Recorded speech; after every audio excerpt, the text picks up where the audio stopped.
ito, naluto na. So, ilalagay natin dito sa fishnet. So, ilalagay natin dito sa fishnet. Uy. Yan. So, isa-isa natin ilagay. Okay.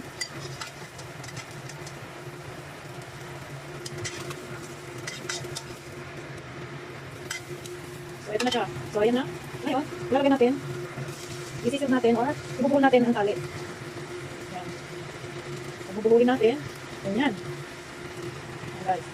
So, ito na ang kumulong tubig. Ngayon, lalagyan ko na rin siya ng ginger. So, ngayon, ilulubog na natin itong fish na nasa loob ng fishnet. So, ganyan-ganyan lang natin para ayan. So, ngayon, ilulubog natin yan. Ayan.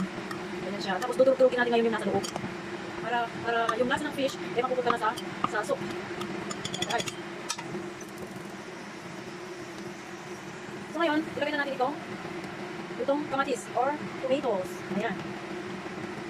Ayan. Ngayon, ilagay natin itong onion at saka potatoes.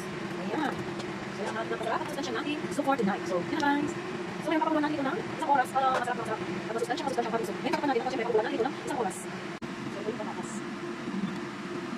So, ilagay tayo guys na kamatis. So, ito na masarap na tomato soup. Thanks for watching guys, and please don't forget to like, subscribe if you're not subscribed to my channel. And if you have something to comment, please comment down.